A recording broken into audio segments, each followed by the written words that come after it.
Bienvenidos a este programa especial con motivo de la fiesta de Navidad que hemos titulado Historias Culinarias de la Navidad.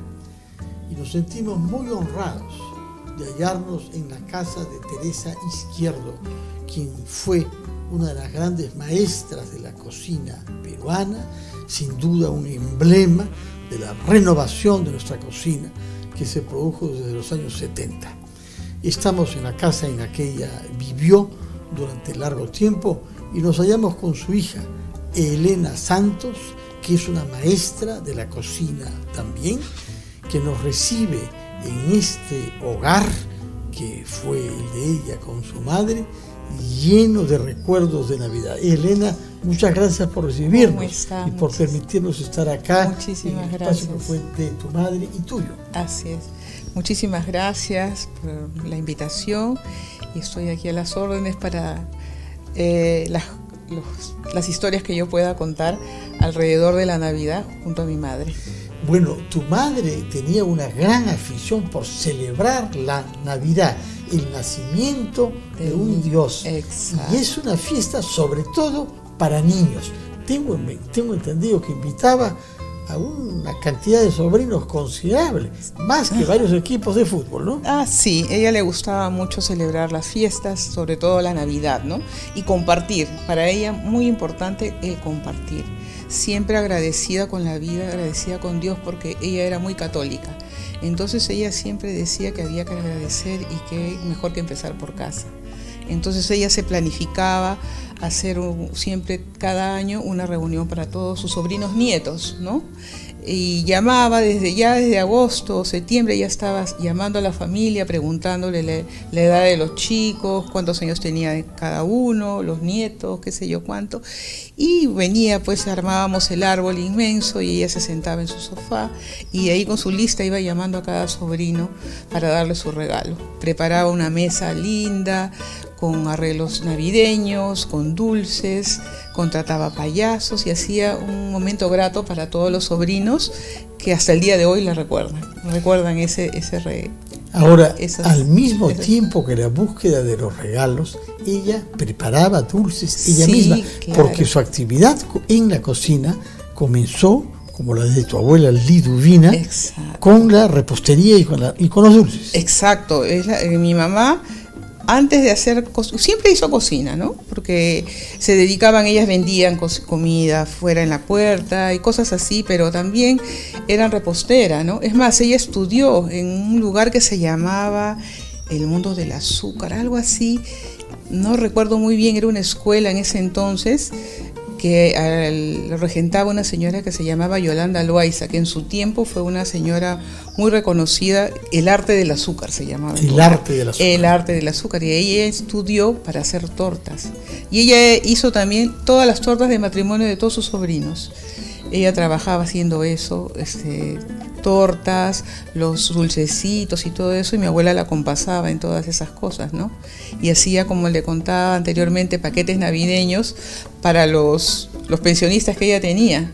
Hacía paquetes navideños, preparaba todo el banquete, organizaba todo en casa, porque nos mudamos a una casa muy muy grande y ella pues tenía que sacar provecho para poder subsistir, ¿no? Y organizaban ese tipo de cosas. Tu abuela Liduvina nació en San Luis de Cañete. Así es. Que todavía es un pueblo vigoroso y que mantiene algunas tradiciones y ciertos platos y ciertos gustos culinarios, ¿no? De ahí trajo Liduvina, tu abuela, su gusto por preparar platos y sí, dulces. En realidad ellas como todas personas de fuera, ¿no? del interior de Lima, llegaron a Lima sus hermanos primero, después las hermanas vinieron, cada una fue llegando y cada una pues traía bajo el brazo su oficio, ¿no? Unas cocinaban, otras lavaban, otras hicieron de ama, entonces todas ¿cómo se dice? Llegaron a Lima y pues había que buscar cómo vivir, ¿no? Y tenía que hacer en lo que mejor sabían, que era la cocina. Mi abuela fue una de ellas, tenía otras tías que eran sus hermanas que también se dedicaron a lo mismo y llegaron a trabajar en casas de familia adineradas, ¿no? Que podían pagar los servicios, como todo. Y mi abuela pues siempre acá se casó, conoció a mi abuelo porque mi abuelo era de Lima. Izquierdo, mi abuelo era del Rímac, bohemio él, muy bohemio. Que del Rímac, ¿no? Del Rímac. Que barrio de música, creo. Exacto. Y bueno, nació mi mamá y las cosas, cuando mi mamá fue creciendo, ya como que no iban muy bien, al final se separan y mi abuela pues retoma su trabajo y iba a las casas a trabajar con mi mamá. Siempre la condición era que tenía que ir con su hija porque no tenía dónde dejarla, ¿no? Y así pues que ella comienza a hacer su dedicación también a la cocina. Ella trabajó también muchos años en la casa de la familia Espíllaga. Yo me acuerdo que el señor siempre la recordaba y le decía a mi mamá, como Liduvina no hay. Tú cocinas muy bien, pero como tu madre, no, siempre la fastidiaba. Y así fue creciendo mi mamá y siempre mirando, acompañando a mi abuela hasta cuando ella fue ya más grande y ya mirando se aprende, la verdad. Yo también he aprendido mucho de mi madre porque yo no he estudiado nada de cocina, pero yo de chiquita pues, como era también hija única, me sentaba mi mamá y se ponía amasar los alfajores, que las empanadas, y yo absorbí todo eso, crecí mirando todo eso, o cómo hacía. ¿Qué edad tenías cuando tienes los primeros recuerdos de ver a tu mamá y tu abuela trabajando sobre una mesa? Tendría pues 5 o 6 años, 7 quizás, 7, porque en 5 o 6 años no creo que uno se le grabe tanto, pero tengo vagos recuerdos, pero ya de 7 para adelante, ya sí yo me acuerdo que mi mamá agarraba, y tenía también una tía que hacía repostería, y para que yo me entretenga me daban una masa, como plastilina me daban la masa, entonces yo las imitaba, ¿no? Para que y andaba yo entretenida. Nunca fui una niña traviesa, siempre me tenían ocupada. Entonces ¿Nunca fuiste? Después un poco. Cuando ya fui creciendo, yo fui un poco más sí, fui un poco traviesa, pero de chiquita era tranquila. Entonces yo con la masita me entretenía y ahí jugaba, pues yo las imitaba como hacían el repulgue de una empanada o cómo hacían el rodillo para los alfajores y cositas así. Y en ese entonces pues no había batidoras, o si había mi mamá no podía. Entonces ella en grandes tinas hacía el bizcocho, batía con la mano. Y yo miraba todo eso, cómo se hacía un queque, me mandaban a exprimir la naranja, cositas así que yo podía hacer, ¿no?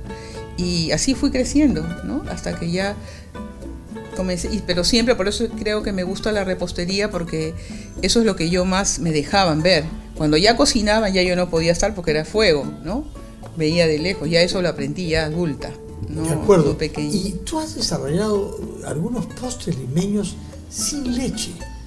Nuestra repostería es mucho basada en la leche, pero hay cosas como picarones y como mazamorra que no tienen leche. Y has hecho mucho esto tú, ¿no? Sí, nosotros en el restaurante hacemos picarones, hacemos antes hacía muchas conservas que eran cañetanas, los higos, los nísperos, los dulces de camote. Yo tenía una tía que hacía un dulce de camote que era un sueño, mi tía Paulina, que en paz descanse. Ya no hay, no se puede comer ese dulce de camote. Sí, y eso que hay en Cañete. Bueno. En Lima la otra vez una amiga posteó algo que voy a ir a visitar un sitio, lo tengo en mi mente, visitarlo, que hay en Lima. Pero no recuerda dónde. En Huancavelica me dijo, en la calle Huancavelica. En Girón Huancavelica me dijo. Iremos para probar el dulce de camote. Ya que no se usan esos postres, ¿no? Pero tienen alto contenido de azúcar, pero qué rico que era. Por favor. Qué rico y el frijol colado, ¿no? El frijol colado es lo más clásico de Cañete, de todo el sur chico, ¿no? Y sí, también hacemos el frijol colado. ¿Qué más hacemos tradicional? la mazamorra morada, el arroz zambito, el ranfañote. El ranfañote, sí. Sí. Lo hago en fechas especiales siempre y lo trato de promocionar porque los postres tradicionales no deben de morir, ¿no? Y deben de ser hechos de la mejor manera. A veces no hay todos los ingredientes, como el coquito chileno. Sí. Ya aquí en Lima no lo venden, sí. Pero si tú vas a Tacna, ahí encuentras coquito chileno. Un amigo me prometió que me había comprado, que nunca llegó el coquito chileno. Entonces ya no se puede echar porque no se consigue, pero permítenos hacer una breve pausa, por favor, después de la cual quisiera que nos cuentes cómo se dio el paso de la actividad que nos has contado de tu madre a la creación de un restaurante, Ajá. El Rincón que no conoces, sí. Que sigue siendo uno de los restaurantes emblemáticos de Lima. Es decir, 13 años después de la partida de tu mamá, gracias a ti, todavía existe y todavía es un baluarte de la creatividad culinaria. Nos vas a contar, por favor, después de la pausa. Muy bien. Tomamos nuestro programa especial con motivo de las fiestas navideñas, historias culinarias de la Navidad. Y lo hacemos con Teresa Izquierdo y nos va a contar algo de cómo su mamá creó uno de los grandes restaurantes de Lima. Pero quisiera, por favor, Elena, que comenzáramos viendo la foto de tu mamá con su mascota, porque desborda una alegría y desborda un amor a la vida que sin duda es lo que la hizo ser una gran cocinera. Sí, esta foto es más o menos del 1980 y algo, en el 1980 y algo, cuando todavía vivíamos en la casa de la avenida Petituars. Esa es mi mascota Pili, que era nuestra engreída, que vivió con nosotros más de 14 años, muchísimos años, y de allí nos mudamos acá y ella vino con nosotros, pero aquí ya los añitos ya estaba viejita y hasta que nos dejó. De acuerdo. Ahora, tu mamá para entonces ya había creado el restaurante El Rincón que no conoces. Así es. Cuéntame primero de dónde nació ese nombre. Ella se inspiró mucho en lo que es el Rincón Chami, que es un restaurante que todos también conocen, que queda en Miraflores. Un día ella fue y le gustó mucho la apuesta que tenían como su juego de té y los postres, y vino muy encantada porque ella había visto postres. El Rincón Chami tenía esa característica, que tenía sus postres exhibiéndose delante. Entonces, que he visto, es un lugar bien bonito, algo así quiero poner, y que por aquí. Ella siempre hablaba, yo como que no le ponía mucha atención, hasta que un día cuando ya hizo todo, qué sé yo, ahora el nombre que le vamos a poner local, estábamos en familia, porque siempre yo he vivido rodeada de familias, de parientes, primos, y estaban en la conversación y le dijo, quiero poner algo del Rincón, pero algo diferente, que llame la atención. A ver, vamos a vayan diciendo, y todas comenzaron a decir Rincón fulanito, el Rincón de Teresa, el huequito de no sé quién y no sé cuánto. No, nada de huequitos, quiero algo que diga Rincón, decía mi mamá. Hasta que mis tantos nombres soltaron y una de mis primas dijo, el Rincón desconocido. Entonces mi mamá se quedó pensando, como que no, está algo así parecido, pero no desconocido, porque no me gusta mucho esa palabra. Entonces dije, ¿y el Rincón que ya conoces? Pues no, porque nadie lo conoce, pero está bien eso, así me gusta. Entonces que sea el Rincón que no conoces. Un acierto. Total. Y cuando escuches el nombre, uno queréis. Total. El Rincón que no conoces. Exacto. Dime una cosa, ¿cómo nació la idea de la carta? ¿Qué platos eran los que ella diseñó en primer lugar para ofrecer de comida en este restaurante, inaugurado en el año 78? Exacto, el 26 de abril de 1978. Le hago un previo para llegar a cómo comenzamos a hacer los platos. Como ya le dije, nacimos como una dulcería y mi madre ya desde antes preparaba banquetes, así, entonces participó mucho en eventos como la Liga de Gallos. Ella fue la fundadora de la cocina de la Asociación de Criadores de Caballos de Paso, y ahí pues la gente siempre le tuvo mucho cariño a mi mamá, y entonces tenía ella una cartera de clientes. Entonces cuando ella inaugura la dulcería, invita pues a tus clientes, obviamente, todos la apreciaban mucho, le llegaban muchas flores, todo, pero la mayoría de los clientes no llegaron la gente más cercana a nosotros. Y es que era el día de la secretaria y ella no sabía. Entonces, a los días siguientes llegaban los señores a saludarla. Teresa, discúlpanos que no pudimos venir y qué sé yo cuánto. Qué bonito está este sitio, qué sé yo. ¿Qué has pensado vender acá? Bueno, señor, mis dulces aquí tengo, que por aquí. Entonces, mira, Teresa, ¿pero solo de dulces vas a vender? Tú tienes que hacer algo de cocina. No, porque ese lugar es pequeño, no creo que la gente quiera. ¿Cómo que no, Teresa? Tú tienes el poder en las manos, así le dije. Tú tienes el poder en las manos y tú tienes que hacer cosas saladas. Comienza con algo pequeño. ¿Usted cree? Le dice. Sí, nosotros te apoyamos. Tú me llamas y me dices, fulanito de tal, hoy día voy a hacer tacu-tacu, yo te separo una mesa con... Y así comenzó, haciendo tacu-tacu con apanado. Favorito por día. Exacto. Tacu-tacu con apanado. Los viernes, instauró los viernes del frejol. ¿Ya? Entonces, porque como ella, como le dije, trabajaba para los caballos de paso, y ellos comenzaron aquí tenían una oficina en el Ministerio de... ¿Cómo se llama? De Agricultura, aquí en Salaberry. Sí. Y todos los lunes era su reunión. Y mi mamá todos los lunes iba llevándoles tacu-tacu con apanado. Por eso que ella, pensando en eso, hacía los tacu-tacu con apanado los viernes y los llamaba. Y le separaban 10, 15, y tuvo mucho apoyo también de la familia, qué sé yo. Y así fue ella comenzando. Y le dijeron, bueno, de día tú debes, eso lo hacía de noche, porque atendíamos hasta la noche. De día tú puedes hacer papas rellenas, cosas así para atraer al público. Entonces comenzó haciendo papitas rellenas, papa a la huancaína, cositas así pequeñas, ¿no? Y un día entra una persona, y me acuerdo que nuestras cartas eran unos cartones que Inca Kola regalaba por tus compras, te daban unas listas. Entonces yo ahí escribía, tú escribes la carta porque tú tienes letra bonita, me decía mi mamá. Yo escribía en un papel, lo pegaba ahí, y cuando la gente venía, pues nos preguntaban y yo le daba. Y había una joven adolescente. Sí, claro. Entonces agarra y teníamos pues 3, 4 cosas, no teníamos más. Y nos miraba la carta, ¿y esto qué es? ¿No hay más nada? ¿No hay más cosas? No, señor, solo el día de hoy. Oiga, este plazo durarán 3 meses, nos tiraron la carta así. Bueno, y mire, ya casi. Exacto. Así. Una cosa, tu mamá asistió al mundo de la nueva cocina, pero ella ya era una figura consagrada, ella era la mayor, ella era la maestra, y fue reconocida por todos los jóvenes que crearon conceptos como los novoandinos y que hicieron restaurantes, que le dieron difusión, crearon la pega, y ella recibió todos los premios. Todos los homenajes. Las jóvenes generaciones reconocieron el mérito precursor. ¿Cómo vivió ella la aparición de esta nueva generación? Ella la vivió de una manera muy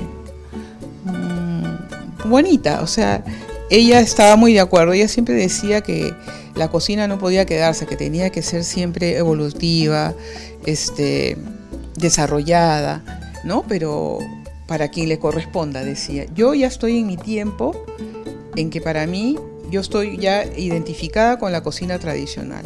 La cocina puede cambiar todo lo que quiera, puede modernizarse todo lo que quiera, pero lo tradicional jamás debe de morir. Ese era su pensar de ella, ¿no? Ella siempre respetaba. Exacto, es el espíritu que yo siempre he querido mantener en el restaurante, que todo se puede renovar, todo se puede cambiar, una bonita presentación, eso que a veces las personas dicen, que ya cambiaron, no es así, sino uno tiene que ir con el tiempo, claro, uno no se puede quedar. Pero corre, y yo quería preguntarte algo, para mí es importante, regresando al tema de Navidad. Jesús aparece en el Evangelio en muchas comilonas. Exacto. Tomando vino, aceptaba invitaciones, encarga a sus colaboradores, a sus discípulos, ir a comprar, preparar, sobre todo el Jueves Santo, pero no solo, ¿no? Es una persona que le gusta la mesa y le gusta el vino. Se despide diciendo, coman esto, es mi cuerpo, beban esto, el vino. Ya.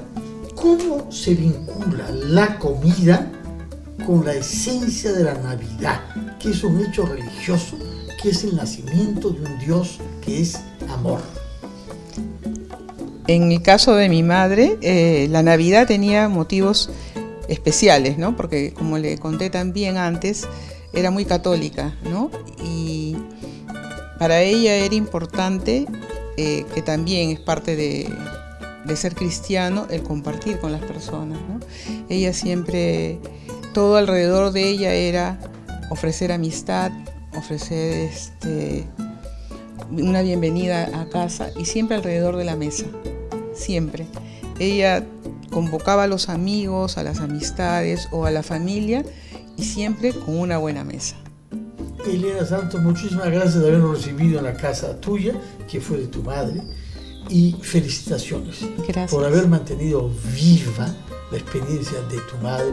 Es muy difícil que pase un gran restaurante de una generación a otra, y tú lo has logrado. De manera que te felicitamos encarecidamente, y esperemos que la próxima vez nos veamos en el rincón que no conoces. Gracias, gracias a ustedes por querer conocer un poco más de lo que era la Navidad para mi madre, para mantenerla en el recuerdo, porque eso es lo que siempre ha sido mi lucha desde que ella se fue, ¿no? Y continúo en el rincón que no conoces en memoria a ella. Siempre, siempre mi trabajo y mi vida va a estar siempre dedicada a ella, aunque ella no esté. Espero que allá arriba esté orgullosa de todo mi trabajo. Estoy seguro, como estamos todos de ti. Elena Santos, muchas gracias por recibirnos, muchas gracias por recordarnos a tu madre, por compartir su experiencia, su espacio, y que tengas naturalmente tú y los clientes de tu restaurante una excelente Navidad. Muchísimas gracias, igualmente. Ha sido Elena Santos en este programa especial Historias Culinarias de Navidad.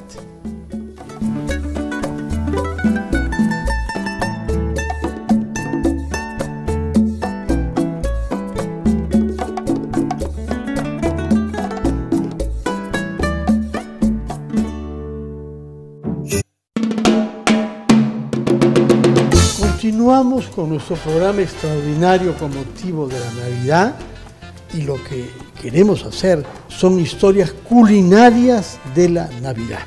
Fiesta religiosa, es cierto, pero también familiar, y familiar significa que hay que comer juntos y preparar una cena de un día excepcional en el año.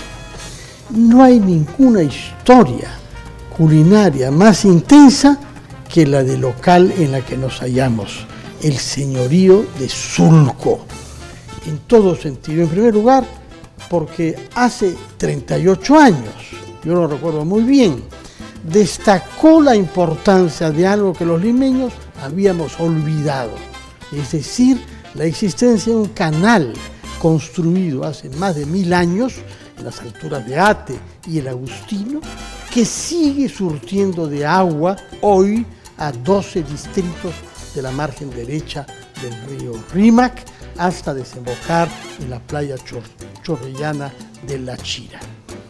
Este canal, que se llamaba Sulco y que ha pasado en los tiempos contemporáneos a ser denominado Surco, era el eje de un señorío específico de época preinca llamado el señorío de Sulco, cuya capital quedaba en Armatambo, la población que queda en las faldas del Morro Solar.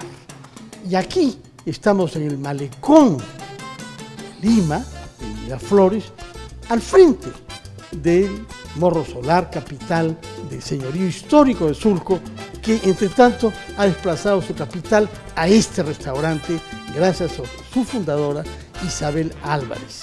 Ella es una socióloga que sabe de lo que habla, porque ha estudiado una disciplina científico-social que la ha llevado a recorrer el Perú, y sobre todo porque ha heredado de una madre de Andahuaylas, si mi memoria es buena, de donde surgen los orígenes de su gusto por la comida peruana, que ella se ha ocupado de poner en valor, pero por eso mismo de innovar. La innovación mayor, naturalmente, es haber transferido responsabilidades a su hijo, Flavio Solórzano, que se halla también con nosotros.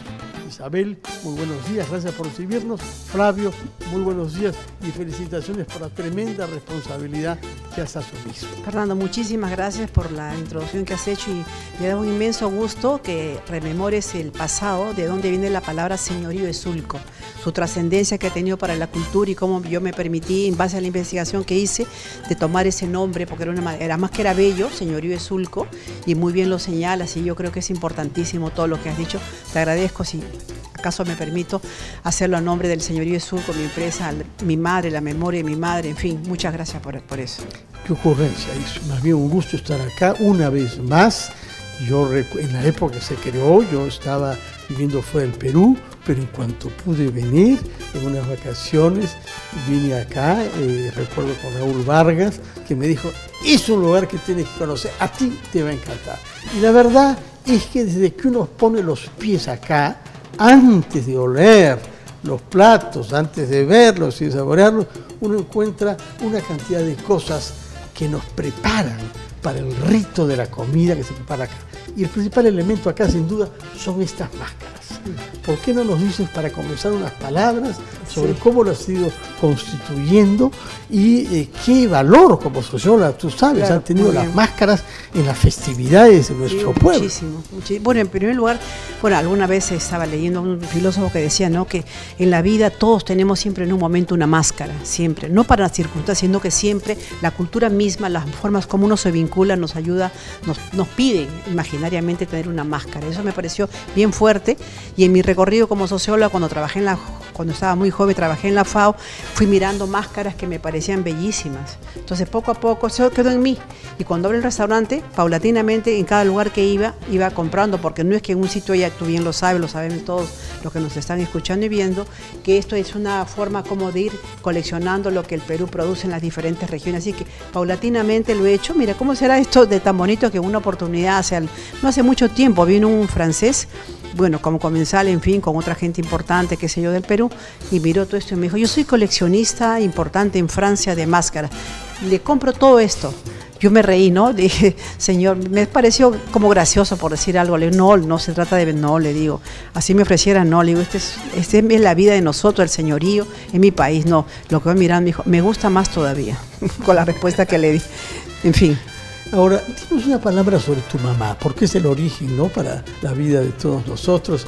Ella era una gran cocinera natural. Sí, muy bien. Y tu casa parece que era muy frecuentada por tus amigas y tus compañeros de trabajo como socióloga de la FAO y demás, porque sabían que había una mano especial. Sí, mi madre es una síntesis, muy breve te digo, de lo que es la persistencia, la creencia, el amor, la lucha, el afecto. Lo tengo en este libro, Las manos de mi madre, que tú lo tienes. Las manos de mi madre, que voy a sacar en segunda edición, hago un comentario, donde tengo 7, 8 países con todos premios importantes que escriben sobre la trascendencia, porque les llama la atención que uno ponga en valor la cotidianidad de la vida, no que uno hable de un cucharón, que hable de una tabla de picar, del cesto, el acto de freír papas, pero esa es la vida.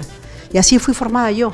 En cada momento yo aprendí de mi madre, o sea, hasta negociar con la caserita en el mercado, porque nos den una yapita, por decir.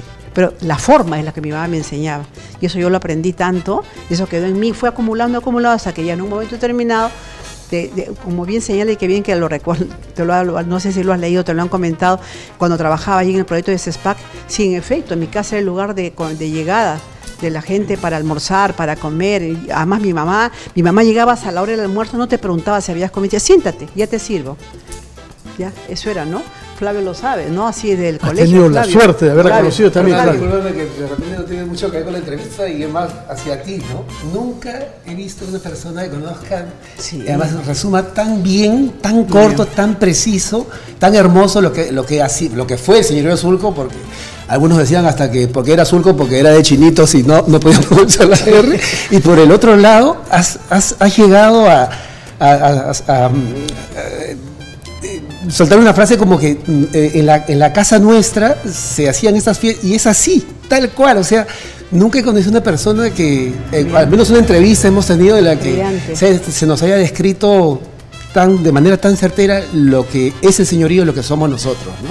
Y se ha vivido esta fiesta de la cocina desde que yo atravesaba por las piernas de mi mamá y de los amigos que estaban en la casa disfrutando, comiendo, bailando y todo ello. Yo desde que tengo uso de razón la vida es la cocina, ¿no? ¿Qué es lo que le gustaba cocinar a tu mamá? En general todo, te exagera, pero básicamente, en primer lugar, cocina peruana, que era la que ella conocía y conocía muy. Cocina foránea no, mentiría, no, cocina peruana. Tanto era así que le gustaba que, mira, un detalle que, no sé por qué viene a mi mente mientras Flavio te hablaba, esto, por ejemplo, en un momento determinado recuerdo que a veces llegaba gente como Frejolito. Sí, el exalcalde de Lima. Sí, pero ¿sabes cómo? Cajamarquino él, ¿no? Muy bien, pero mira lo que hacía y mi mamá le permitía, yo le decía, abre, y no le decía nada, tocaba la, mamita, ¿cómo estás? Mira, te he traído acá un regalito, le puede traer, no sé, desde un mantel o una cosa de su tierra, pero en otro papelito envuelto en esos papeles antiguos, esos marrones, ¿te acuerdas de antes que compraba azúcar? Sí. Acá te traigo un cuyicito, mamita, prepáramelo como tú. Que cada restaurante se lleva uno la carne para que te lo prepare. A mi mamá le parecía natural, ya yo te lo preparo. Y lo preparaba mientras él iba con algunos diplomáticos o gente así a conversar, a almorzar. Y mamá, ¿qué vas a hacer? Yo ya sé lo que le tengo que hacer. Y se ponía a hacer el cuy, le hacía como un aderezo, se lo hacía frito con maíz, en fin. Pero lo que te quiero decir es la receptividad de mi madre a asumir que el restaurante, lo que siempre digo yo, es mi casa grande que me permite soñar y cocinar, ¿no? Es la extensión de ese hogar que giraba en torno a las manos de tu madre. Sí. Ahora, hay una preparación particular y muy peruana que has valorizado tú, que es la huatía. Sí, muy bien. Tu mamá también la había practicado desde su andadura. Mi mamá me mencionaba eso y la pachamanca, pero eso quedó en mí. Entonces, pero cuando yo me meto a hacer el restaurante y me meto a investigar fuertemente, además de la mano de un historiador importantísimo, ahorita me voy a recordar su nombre, vi que había guatia también en la costa, que en realidad antecede la guatia a la pachamanca. Porque se hace en el campo, ¿no? Entonces, empecé a prepararla, empecé en Surco, estuve en los años Santiago de Surco, el cercado, ahí empecé y con carne, Flavio todavía no estaba estaba muy joven, estaba muy chiquillo, pero empezamos a prepararla con mi mamá y eso tuvo un alto impacto, porque no hicimos de pescado, lo hicimos de carne, tomando la receta de la zona, pero enriqueciéndola también, y tuvo un altísimo impacto, ¿no? Tanto así que Julio Villanueva, me acuerdo, un periodista del comercio, decía que nunca, que él creía, hasta donde había conocido, que era el plato más entrevistado del periodismo peruano, porque impactaba. Puso en valor, no se conocía, todo el mundo creía que era solo la pachamanca, y hay otras variantes, como esta que no es bajo tierra. Y además, mira, te digo todo, incluso mucho más peruana, en términos de tiempo y de historia, porque eso se da mucho antes, porque la pachamanca tiene carne de cordero y otros. Como de costumbre, haciendo tesis originales, fruto de su experiencia práctica y teórica como sociólogo. La huatía resulta, según ella, ser más peruana en términos de expresión territorial, más antigua, sí, que la pachamanca. Vamos a hacer una pausa y hablaremos un poco más sobre la carta actual y los platos que ustedes aman, que crean y que son los que más satisfacción producen a sus numerosos comensales. Hacemos una pausa y retomamos nuestra conversación con Isabel Álvarez y Flavio Solórzano, que es el responsable actual, el chef del señorío de Sulco.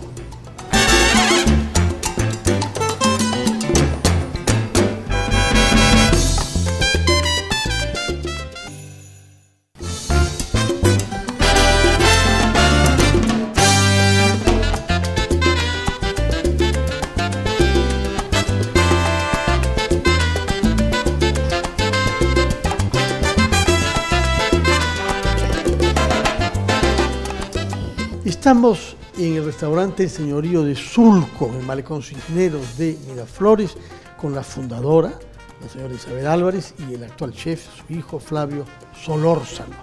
Y hemos venido acá, naturalmente, para explorar la originalidad de la concepción culinaria que hay en este restaurante. Nos dirán algo también sobre cuáles son las expectativas de los consumidores que vienen en las épocas navideñas, pero queremos naturalmente retomar un poco también la actividad general que ha desplegado Isabel Álvarez desde ya hace más de 40 años en beneficio de la renovación de la cocina peruana. Habíamos hablado sobre su madre, a la que hay que rendir siempre homenaje, Julia Novoa, de Andahuaylas, el gusto que ella tenía por algunos platos y el momento clave en el que tú decides este placer del hogar, yo quiero llevarlo a un restaurante. ¿Qué platos fueran los más importantes en ese momento inicial del señorío Sulco? Los más tradicionales de los que se comían en Lima, te puedes ver el seco, la huancaína, si tuviera que pensar en algo, el propio ceviche, el escabeche, la sangrecita. El caucao. El caucao de mi mamá, que hay gente que viene y lo dice, como lo de tu madre ya no va, dice, o sea, que a mí me parece un halago, pero también un alto compromiso y responsabilidad, ¿no? Esos platos principales, fundamentalmente de la cocina criolla, lo cual no quiere decir que le gustaba mucho a Julio Ramón Ribeiro que mi mamá le prepare un chupecito, como le decía, solamente de oyucos, sin carne, sin nada, ¿te acuerdas, no? Sí. Le encantaba, o sea, platos sencillos, incluso eso es un artículo que se llamaba el oyuco del mudo. El oyuco del mudo, sí. Bueno, qué bien que los recuerdos se han celebrado, se ha conmemorado 30 años de su fallecimiento hace poco. Sí, no claro. Parece que estuviera ausente 30 años, sí, ha seguido con nosotros. Sí, que y iba al restaurante, pues me encantaba esa actitud, así discreto, sencillo, sin hacer mucha larga, se sentaba y eventualmente lo acompañaba Manuel Acosta Ojeda, que le contaba muchas cosas. Sí, yo me acercaba, ¿sabes? De pronto yo me alejaba y al rato me acercaba y le decía, ¿y qué tal, Julio? ¿Qué tal con Manuel? Muy bien, pero yo sentía lo que me quería decir, que no me lo decía. Entonces le digo, ¿y qué tal? Digo, ¿qué te cuenta? Ay, me cuenta cada historia, todititas se las creo. Y hacía silencio. Yo empezaba a reír, siguiendo que cada historia que le inventaba. ¿Qué le diría pues Manuel Acosta, tan entrañable y querido también para nosotros, ¿no? En la cultura criolla? Flavio, tú has heredado una tradición fuerte, potente, y tienes que renovarla, porque para mantenerla hay que renovarla. Y lo has hecho hace poco, creo, inventando un helado de coca, ¿no? Sí, pero hace tiempo, como sí. platos salados, ¿qué te parece que son tus innovaciones recientes y qué es lo que esperan los comensales en las épocas de inicio del verano y la Navidad? A ver, con respecto al señorío y la carta, mira, es muy simple. Lo que nosotros hacemos es la cocina de siempre, pero buscando la perfección de esta cada vez que pueda. Esto,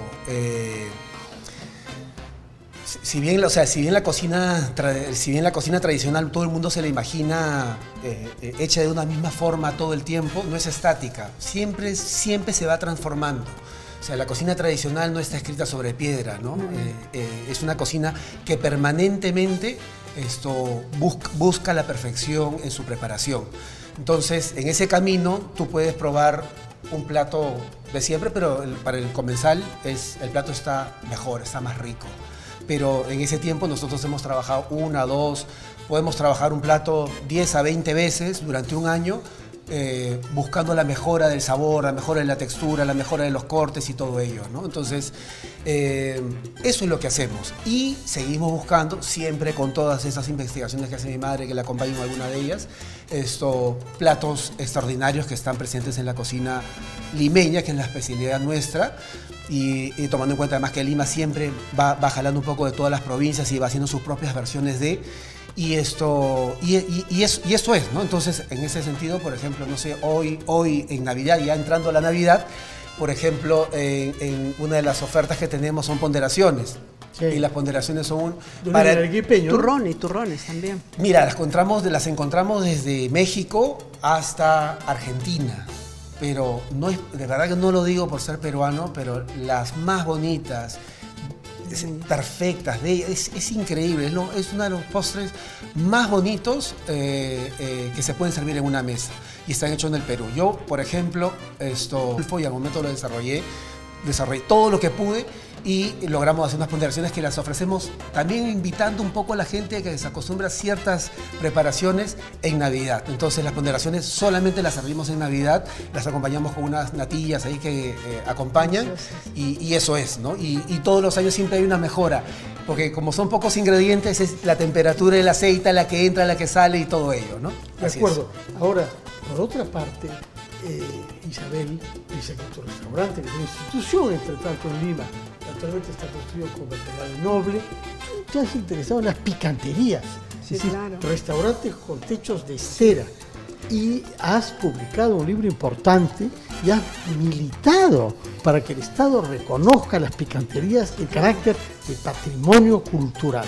Y sostienes tú que hay picanterías en 6 regiones de nuestro país. Sí. ¿Cuáles son esas regiones? Mucho más, en verdad, brevísimo. Y muchas gracias por la pregunta en nombre de todas las mujeres cocineras y de los pueblos donde nace la cocina, la gran cocina que hoy el Perú tiene y cuyo plato, el ceviche, está sido declarado Patrimonio Inmaterial por la Humanidad, por la UNESCO en el año pasado, en diciembre, por esta fecha, ya hace un año. Fue un énfasis así amoroso, justo, como mujer que soy, mujer, madre, en fin, peruana, de poner en valor, porque de tantos viajes que he hecho por el Perú siempre he visto que uno suele decir, ¿no? Hay un huequito, hay un restaurantito, pero uno encuentra un sabor pues extraordinario en esos pequeños espacios, y siempre los miré, siempre los sentí hasta que decidí con la Universidad San Martín, bajo el padre Leuria, de proponerle para mí el más importante, un belga extraordinario, muchísimo los peruanos. Y le propuse y junté un equipo de investigadores y le presenté al Ministerio de Cultura, y ahí se avaló, y yo dije 6 zonas importantes, la del 3 del norte, 4 del norte, Tumbes, Piura, Lambayeque, La Libertad, y en el sur Arequipa y Cusco. Se trabajó casi 3 años, incluso al punto que uno de ellos partió con la pandemia, Enrique, este que está acá, perdón. Ay, le rindo homenaje, qué pena, qué lindo que me lo recuerda. Él partió.